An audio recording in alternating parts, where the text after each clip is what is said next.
नमस्कार, मैं हूं हेमेंद्र शर्मा और आप देख रहे हैं एमपी राउंडअप। मध्य प्रदेश के पूर्व मुख्यमंत्री और केंद्रीय कृषि मंत्री शिवराज सिंह चौहान के बेटे कार्तिकेय चौहान समय समय पर खबरों में आते ही रहते हैं और इस बार जो लेटेस्ट वजह है खबरों में उनके बनने की, वो उनका एक बयान है जो उन्होंने अपने पिताजी को लेकर के दिया है। कार्तिकेय सिंह चौहान का कहना है कि शिवराज सिंह चौहान बतौर मुख्यमंत्री तो पूरे हिंदुस्तान में जाने ही जाते थे, बहुत पॉपुलर नेता थे ही थे, लेकिन अब जब वो केंद्र में गए हैं, केंद्रीय कृषि मंत्री बने, तो और ज्यादा उनकी पॉपुलैरिटी बढ़ गई है। दिल्ली उनके सामने झुक गया है और दिल्ली में ही वो पॉपुलर नहीं है बल्कि कश्मीर से लेकर कन्याकुमारी तक बड़े नेताओं में उनकी गिनती होती है। तो सवाल यही है कि कार्तिकेय सिंह चौहान ने ये जो बयान दिया है, क्या ये मात्र सिर्फ एक बम्बास्ट है, बोलने के लिए उनके मुंह से निकल गया है, या एक सोची समझी रणनीति के तहत उनसे ये कहलवाया गया है? हमें ये नहीं भूलना चाहिए, क्योंकि अभी थोड़े ही दिनों पहले शिवराज सिंह चौहान ने भोपाल में आकर केंद्रीय कृषि मंत्री बनने के बाद रोड शो किया था, जो कि भारतीय जनता पार्टी के आचरण के तहत ऐसा नॉर्मली माना जाता है कि बीजेपी में ये सब चीजें नहीं होती हैं। तो सवाल फिर से वही कि क्या कार्तिकेय सिंह चौहान को कुछ बैक किया जा रहा है, सपोर्ट किया जा रहा है, जिसकी वजह से वो इस तरह के बयान दे रहे हैं और शिवराज सिंह चौहान चाहते हैं कि इस तरीके से वो पब्लिक डिस्कोर्स में आए। और इस पर बात करने के लिए हमारे साथ मौजूद हैं senior journalist mister Arun Dikshit. Sir, आपका बहुत बहुत स्वागत है। धन्यवाद। तो पहला सवाल तो ये कि क्या ये बम्बास्ट है एक लड़के की अपने पिता की पॉपुलैरिटी को, बढ़ती पॉपुलैरिटी को देखते हुए, जो पहले मुख्यमंत्री थे, मुख्यमंत्री बनने के बाद 4 बार मुख्यमंत्री रहे, फिर 5वीं बार भी उन्होंने जिताया पार्टी को लेकिन नहीं बन पाए, और जिस तरीके से हटाने के बाद वापसी की है केंद्र में मंत्री बन के शिवराज सिंह चौहान ने, उसके बाद एक मतलब उनके बेटे ने एक उस लहजे में ये बात कही है, या इसके पीछे कोई राजनीति है? हेमंत जी, दोनों है जी। देखिए, 6 महीने पहले हम लोग लगातार इस मुद्दे पर एक विधानसभा चुनाव के समय से बात कर रहे हैं। तब जब नरेंद्र मोदी ने मुख्यमंत्री शिवराज सिंह चौहान को ना तो चेहरा घोषित किया, ना उनका नाम लेते थे, विज्ञापन में मोदी थे, सब जगह A to Z मोदी थे, तब मंच पे भोपाल में मोदी ने शिवराज सिंह चौहान को अपमानित किया था। वो दौर भी हमने देखा है। और अब 4 जून को आए नतीजों में 240 की गिनती आने के बाद बहुत कुछ बदला है। हालांकि ये कह सकते हैं कि नरेंद्र मोदी चुनाव प्रचार के दौरान, लोकसभा चुनाव प्रचार के दौरान ये कह गए थे कि हम शिवराज सिंह को दिल्ली ले जाएंगे, उन्हें बड़ी भूमिका देंगे। बड़ी भूमिका दी भी है जी। मोदी के बाद वो 5वें नंबर पे हैं कैबिनेट में, और उनके आगे 4 जो है वो चारों बीजेपी के राष्ट्रीय अध्यक्ष रहे हुए हैं, नड्डा, राजनाथ, गडकरी और अमित शाह। लेकिन उसके बाद जो कुछ बदला है, 4 जून और 240 के आंकड़े के बाद जो बदला है, वो इस बयान में, इस भाषण में दिखता है। क्योंकि मैंने वो भाषण सुना है। उन्होंने जो कहा कि मुख्यमंत्री थे तो बहुत लोकप्रिय थे, मुख्यमंत्री नहीं रहे तो और लोकप्रिय हो गए, और जब से दिल्ली पहुंचे हैं अब, तो फिर कश्मीर से कन्याकुमारी तक पूरा देश उनके आगे नतमस्तक है। अंग्रेजी में कहें बोट डाउन, मतलब पूरा जो है झुके हुए हैं। तो ये जो बयान, दिल्ली झुका हुआ है, हाँ, दिल्ली मतलब दिल्ली भारतीय जनता पार्टी की सेंट्रल लीडरशिप। हाँ, और एक और चीज आप देखिए कि ये भाषण कहाँ दिया गया। ये भाषण सीहोर जिले के, मतलब जो लोकसभा क्षेत्र में भी है, सॉरी विधानसभा, बुधनी विधानसभा क्षेत्र में है, और बुधनी विधानसभा जो है वो उसमें आती है विदिशा लोकसभा में। तो वो विधानसभा भी उनकी, वो लोकसभा भी उनकी, और उनको रिप्रेजेंट करने गए थे कार्तिकेय, उनकी मां उनके साथ में थी। तो इसके 2 अर्थ हैं कि एक तरफ जो नरेंद्र मोदी का पराभव हुआ है 240 के बाद, क्योंकि पहले आप देख रहे थे अब की बार 400 पार, मोदी की गारंटी, मोदी की सरकार। क्या शिवराज सिंह चौहान आपको लगता है कि अपने आप को एक्सर्ट कर रहे हैं, आंख दिखाने की कोशिश कर रहे हैं? नहीं, मैं वही बात उसी पर आ रहा था। ये कहां तो एक तरफ ये भी तय नहीं था कि जीत भी गए, ये तो पहले दिन से तय था कि बहुत भारी बहुमत से जीतेंगे, क्योंकि कांग्रेस ने जो कैंडिडेट दिए थे और जो विदिशा की तैयारी थी उससे साफ दिख रहा था। विदिशा ट्रेडिशनली बीजेपी की सीट है, वहां बीजेपी हारती नहीं है। लेकिन उसके बाद नरेंद्र मोदी की कमजोरी, और उससे पहले संघ पर नड्डा का प्रहार कि संघ कुछ नहीं, संघ की जरूरत बीच नहीं में है। मोहन भागवत जो संघ प्रमुख है उनका भी बीच में बयान आया। उसके बाद आया जी। ये चुनाव नतीजे के बाद जो है ना, उन्होंने भी सारी बातें कही। उन्होंने इंद्रेश का भी बयान आया, फिर इंद्रेश जी का भी बयान आया कि अहंकार टूट गया। तो ये जो अहंकार के इर्द गिर्द गाड़ी घूमी पूरा सब जो है, नड्डा, भागवत, इंद्रेश, और ये हम लोग हमेशा बात कर रहे हैं कि शिवराज सिंह चौहान ने संघ की मुख्यमंत्री के पद पर रहते हुए बहुत सेवा की। ये मैं आपसे सवाल पूछने वाला था कि शिवराज सिंह चौहान तो संघ से बहुत करीबी माने जाते हैं, और जब वो बतौर मध्य प्रदेश के मुख्यमंत्री थे तो उन्होंने संघ को, ये जो उनके क्रिटिक्स हैं वो ये कहते हैं कि उन्होंने पोषित किया है, एक तरह से पाला है संघ को। तो क्या आपको लगता है कि ये जो लेटेस्ट राउंड ऑफ बयानबाजी और एजर्शन हो रहा है, जिस तरीके से वो रोड शो कर रहे हैं भारतीय जनता पार्टी के कल्चर के विपरीत, क्या आपको लगता है कि संघ के इशारे पे ये किया जा रहा है, और यदि हाँ तो क्यों? संघ क्या करवाना चाह रहा है उनसे? देखिए, पहली चीज आप देखिए, संघ का जो मध्य प्रदेश में उत्थान हुआ है 30 साल में, मैंने देखा है ये वही संघ है जिस पर दिग्विजय सिंह के समय तमाम आरोप लगे थे। उन्होंने बम बनाने तक का आरोप लगाया था।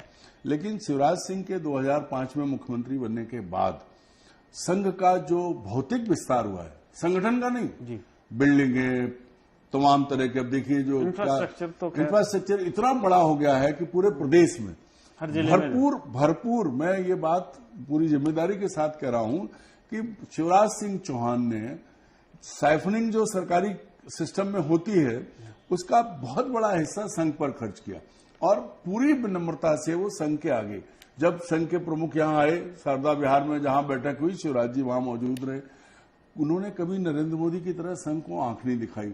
संघ की जरूरतें पूरी की, संघ को संरक्षण दिया, और सबसे बड़ी चीज शिवराज सिंह ने की कि एक तरफ तो आर्थिक आधार जिसको कहते हैं कि इंफ्रास्ट्रक्चर बढ़ा, दूसरी तरफ संघ के ज्यादा से ज्यादा, और इन्वर्टेड कॉमा में कहें तो अयोग्य लोग, सर ये भी कहते हैं उनके क्रिटिक्स के आदतें खराब की शिवराज सिंह चौहान ने। इसको आप कुछ भी कह लीजिए कि भाई जो डिजर्व नहीं करता एक कांस्टेबल की नौकरी, उसको आप डीजी बना दो। ये क्या कि मतलब वो बात आती है कि पोल्यूशन कंट्रोल बोर्ड का मेंबर संघ की तरफ से एक दर्जी का काम करने वाला। तो ये जो चीजें ऐसे लोगों को आगे बढ़ाया। जो संघ पृष्ठभूमि से लोग आते थे, वो उनका इन्वॉल्वमेंट स्कैम्स में भी रहा शिवराज सिंह चौहान के टेन्योर में, जैसे व्यापम स्कैम में, माइनिंग स्कैम में। सुधीर शर्मा जो है उस बैकग्राउंड से आते थे, और उनका इन्वॉल्वमेंट था, बाद में केसेस भी रजिस्टर हुए। तो मेरा सवाल का जवाब अभी नहीं आया सर। मैं ये जानना चाह रहा हूं कि क्या संघ शिवराज सिंह चौहान से इस तरह की पोस्चरिंग करवा रहे हैं, और यदि करवा रहे हैं तो क्यों? देखिए, मैं आपके सवाल का जवाब दूसरी तरफ से शुरू करूं। शिवराज सिंह चौहान में अकेले इतना दम नहीं है कि वो अपनी तरफ से कोई इनिशिएटिव ले सके। क्यों? क्योंकि व्यापम से लेके, डंपर से लेके व्यापम, सब उनके नाम चढ़ा है, और नरेंद्र मोदी इतना क्रूरता से बदला लेते हैं कि उन्होंने, आप देखिए, संघ के भीतर, पार्टी के भीतर, सॉरी, बीजेपी के भीतर और संघ, हम तोगड़िया, संजय जोशी, ऐसे तमाम नाम है, बाघेला, बड़े नाम पड़े हैं, और फिर आडवाणी जी और जोशी जी। तो मोदी किसी को नहीं छोड़ते हैं। तो अब जो स्थिति है कि मोदी ने आंखें दिखाई हैं, उनके सामने शिवराज सिंह संघ के लिए सबसे मुफीद हैं, सबसे फिट हैं, विनम्र हैं, हर तरह की मदद करते हैं। जो संघ ने कहा वो कर दिया गया, जैसा कहा वैसा कर दिया गया। मतलब नागपुर की सेवा, हमें तो ये भी बताया गया कि जो संघ का मुख्यालय बन रहा है उसमें बड़ी भूमिका शिवराज सिंह की भी है, झंडेवालान में जो बन रहा है। तो उसके हिसाब से अगर आप देखो तो नरेंद्र मोदी की तुलना में संघ को शिवराज सिंह चौहान किसी भी हद तक जाके पसंद आएंगे, क्योंकि नरेंद्र मोदी ना तो बात करते हैं, ना जाते हैं, ना कोई उनका अपना तरीका है। उनकी कार्यशैली में संघ था नहीं, और ये उन्होंने बीच चुनाव में 5वें चरण के बाद जब ये कहा जाए, बयान इंटरव्यू देके कि साहब संघ की हमें जरूरत नहीं है, तो ऐसे में बिना संघ की मर्जी के, बिना संघ के संरक्षण के और बिना संघ के इशारे के शिवराज सिंह चौहान ये सब नहीं कर सकते। अगर संघ ने इशारा नहीं किया होता, या संघ इसी तरह से 13 दिसंबर को भी उनके साथ, 11 दिसंबर को भी अगर उनके साथ होता, पहले से बदली परिस्थितियों में है ये 240 के बाद है, तब 163 के बाद भी पर्ची दे दी थी शिवराज सिंह के हाथ में कि लो मोहन यादव का नाम, तब संघ नहीं था। लेकिन संघ जब अब सीधे सीधे शब्दों में गए, जब संघ को पीट के बाहर किया कि तुम्हारी हैसियत इतनी नहीं, हम बड़े हो गए। ये ठीक बात है कि उसका जवाब अलग अलग तरह से मोहन भागवत ने इशारों में दे दिया, उन्होंने मणिपुर की भी बात कर ली और सबको विपक्ष है, विरोधी नहीं है, वो सारी बातें ले आए। तो ऐसे में उनको शिवराज सिंह चौहान में अपना वो स्वयंसेवक दिखता है जो उनकी हर जरूरत पूरी करेगा। अच्छा सर, शिवराज सिंह चौहान उनमें मतलब संघ की हर जरूरत पूरी कर सकते हैं, लेकिन जैसे आपने कहा कि जब पर्ची उनके हाथ में दी थी तो संघ उस तरीके से उनको बैक नहीं कर रहा था। तो यही वजह थी कि संघ, हालांकि उस दिन उन्होंने कहा कि मर जाऊंगा लेकिन दिल्ली नहीं जाऊंगा, जब वो इस्तीफा दे रहे थे, या मतलब लास्ट प्रेस कॉन्फ्रेंस उन्होंने की थी। लेकिन बीच चुनाव में ही यहाँ पर ट्राइडेंट ग्रुप पर कुछ रेड्स पड़ी थी। ये जोड़ के देखा जाता है क्योंकि बुधनी में वो है और वहां पे भी शिवराज सिंह चौहान से जोड़ करके उस रेड्स को जो पॉलिटिकल ऑब्जर्वर्स हैं उन्होंने देखा। तो मैं आपसे ये जानना चाहता हूं कि जो डिस्पेंसेशन, जो पावर स्ट्रक्चर शिवराज सिंह चौहान के हाथ में पर्ची पकड़ाने के लिए सक्षम था क्या, और ट्राइडेंट पे जिन्होंने रेड करवाई थी या ट्राइडेंट की रेड में जो निकला था जिनके पास वो सारी जानकारी है, क्या वो उसको इस्तेमाल शिवराज सिंह चौहान के खिलाफ अब नहीं कर सकते? देखिए, अब एक बात और देखिए, जब से 11 जून को शायद शपथ लिए उन्होंने, अभी तक आज 24 जून है, लगभग 12-13 दिन में हमने ना ईडी सुना ना कुछ नहीं, उल्टा हो रहा है। अभी तो अब आज की तारीख में नरेंद्र मोदी का इकबाल खत्म हो गया है। वो खुद शिवराज सिंह 8,30,000 वोट से जीते और वो 1,50,000 वोट से जीते। पार्टी के भीतर अब सबको ये लगने लगा कि अगर आप किसी भी संगठन में ये होता है कि योग्यता, तो इसमें कोई शक नहीं है कि शिवराज सिंह चौहान पहले विधायक बने, फिर सांसद बने, वो 5 बार सांसद रहे, मोदी 13 साल रहे और वो 18 साल मुख्यमंत्री रहे।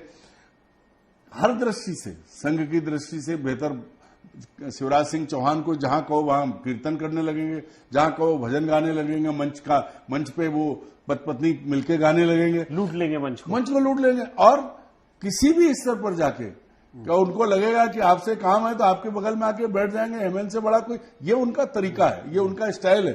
और यही वजह है कि उन्होंने जाते जाते ये नरेंद्र मोदी में दिमाग में नहीं आया था। लाडली बहना योजना, शिवराज सिंह ने सरकार के खजाने से पैसा निकाल के बीजेपी के लिए वोट खरीद लिया। ये सिर्फ और सिर्फ घूस है। ये प्रजातंत्र में सीधे कैश देना मतलब वोट खरीदे गए। अच्छा, यहां भी मोदी पीछे रह गए, बाकी लोगों ने भी किया। लेकिन सर, ये बात का क्रेडिट तो शिवराज को हमको देना ही पड़ेगा कि वो आउट ऑफ द बॉक्स सोच करके, यही मैं दे रहा हूं। लाडली लक्ष्मी योजना जो पहले आई थी, जो पूरे देश में फॉलो हुई, वो भी शिवराज लाए थे। एक चीज और याद करिए, शिवराज जब सिर्फ सांसद थे तब भी वो लड़कियों की शादी कराते थे, वो अपने मित्रों से मदद लेते थे, वो करते थे।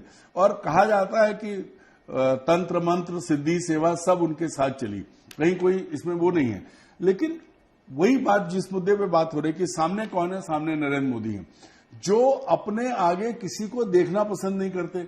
आज प्रवीण तोगड़िया की क्या स्थिति बनी, संजय जोशी क्यों ऐसे गए, क्यों अडवाणी जी और जोशी जी घर बैठे हैं, क्यों रूडी, रविशंकर प्रसाद, जावड़ेकर या ऐसे लोग जो योग्य लोग थे, क्यों मोदी को नौकरशाह पसंद है, आईएएस अफसर क्यों उनके लिए काम कर रहे हैं। जिसने अपना जीवन संघ में पार्टी में दिया वो किनारे है, वो जो नौकरी कर रहा था वो yes sir, right sir, okay sir करते हुए आके बैठ गया। तो मोदी का जो तरीका था, उन्होंने, इसमें कोई शक नहीं है, संघ का एजेंडा चलाया। कश्मीर में 370 का वो क्लॉज हटाया, मुसलमान पूरा मतलब मंच से लोकसभा चुनाव में उन्होंने टारगेट किया, सब कुछ वो संघ के एजेंडे में था। लेकिन संघ का एजेंडा चलाते चलाते उनको संघ के को भी एजेंडे पे ला दिया कि तुम वहां बैठो, तुम्हारा काम नहीं मैं करूंगा। और उसी का परिणाम है कि ये 240, 400 पार के 240 रह गए, खुद 116वें नंबर पे आ गए। अगर देखा जाए तो बीजेपी के सांसदों में जीत पे उनका 116वां नंबर है। तो नरेंद्र मोदी का पूरा, जिसको कहते हैं ना कि उनकी सफेदी कलई उतर गई उनकी, और उनकी असलियत सामने आ गई कि संघ ने हाथ खींचा। आज कोई कुछ भी कहे, लेकिन हम लोग काम कर रहे थे, हमें पता था कि संघ ने अपने लोगों को घर बैठा दिया था, कोई काम नहीं कर रहा था। और उत्तर प्रदेश ही क्यों, उत्तर प्रदेश में तो सबसे ज्यादा आप थे, क्या हालत हुई। तो ये जो चीज है, इसमें जब आप तुलना करेंगे तो संघ को शिवराज सिंह हर दृष्टि से पसंद आएंगे, क्योंकि उन्होंने सब कुछ वो किया है संघ के लिए जो एक सही और निष्ठावान स्वयंसेवक को करना चाहिए। अच्छा सर, मेरा फाइनल सवाल आपसे, हम कार्तिकेय सिंह चौहान से शुरू हमने इस डिबेट को किया, इस बहस को, इस चर्चा को किया था। कार्तिकेय सिंह चौहान भाषण दे रहे हैं अपने पिताजी के मंत्री बनने के बाद, एक तरह से लोगों का धन्यवाद कर रहे हैं, लेकिन बुधनी में अब चुनाव होना है, बुधनी बाई इलेक्शन होना है। शिवराज सिंह चौहान ने इस्तीफा दे दिया, बड़े भावुक होकर उन्होंने कहा कि बुधनी को छोड़ना पड़ा। क्या ये बुधनी से शिवराज सिंह चौहान की जगह कार्तिकेय सिंह चौहान को फील्ड करने की बैटिंग हो रही है? देखिए, शिवराज सिंह चौहान में सोनिया गांधी जैसी हिम्मत नहीं है। नहीं, अच्छा, वरना इस्तीफा देते और ये कहते कि बुधनी वालों, अब मैं आपको अपना बेटा दे रहा हूं। लेकिन बीजेपी में रहते हुए शिवराज सिंह चौहान कुछ भी हो जाए, पर इतनी हिम्मत नहीं जुटा सकते कि खुद ऐलान कर दें कि मेरा बेटा मेरी जगह लड़ेगा। चाहत तो है, चाहत तो उनकी बहुत है। पहले जब पिछले बार भार्गव को जब टिकट दिया गया था, जो कांग्रेस से थे, नहीं, एक इनके रमाकांत भार्गव जो सांसद थे, जी, तब भी उन्होंने अपनी पत्नी के लिए बहुत कोशिश की थी, अच्छा, लेकिन नरेंद्र मोदी ने नहीं होने दिया। उसके बाद उनके बेटे ने पिछले, आप देखिए, बहुत चुनाव प्रचार किया है बुधनी में बहुत सारे विवाद भी हुए कि बेटों के नाम पे पार्क बन गए, कुछ हुआ, बहुत कुछ हुआ था, टूर्नामेंट हुए, हाँ, कार्तिकेय पार्क और क्या क्या पार्क थे। तो वहां पर वो कोशिश तो पूरी कर रहे थे, लेकिन वो इतनी हिम्मत नहीं कर पाए कि वो ये कहें कि मेरी जगह मेरी बीबी आएगी या मेरी जगह मेरा बेटा आएगा। अब उन्हें कौन मदद करेगा ये देखना है, क्योंकि परिवारवाद तो आएगा। जिस मुंह से नरेंद्र मोदी गांधी परिवार को अपशब्दों के इस्तेमाल तक ले गए हैं, उसी उनके रहते क्या ये संभव होगा कि कार्तिकेय को बुधनी से टिकट दे दिया जाए? और मुझे तो ये लगता है कि शिवराज सिंह चौहान को एक अच्छा पिता साबित करने के लिए खुद को एक अड़ जाना चाहिए और कहना चाहिए कि मेरी कॉन्स्टिट्यूंसी मेरे बेटे को क्यों नहीं, आखिर मेरे बेटे का क्या दोष है, ये उन्हें कहना चाहिए। तब समझ में आएगा कि हाँ, अब दुनिया उनके आगे नतमस्तक है, वह देश उनके आगे नतमस्तक है और नरेंद्र मोदी भी नतमस्तक है। तो कार्तिकेय सिंह चौहान ने ये कहा तो जरूर है कि दिल्ली उनके सामने, उनके पिता के सामने नतमस्तक है, लेकिन वो पता तभी चलेगा कि रियलिटी में नतमस्तक वाकई में है या नहीं, जब वो अपने बेटे को बुधनी से बाई इलेक्शन में टिकट दिलाने में कामयाब हो जाएंगे। ऐसा होगा या नहीं होगा, ये आने वाले कुछ दिनों में पता चलेगा। लेकिन एमपी राउंडअप में आज सिर्फ इतना ही, कल फिर मुलाकात होगी, तब तक के लिए थैंक यू, गुड बाय।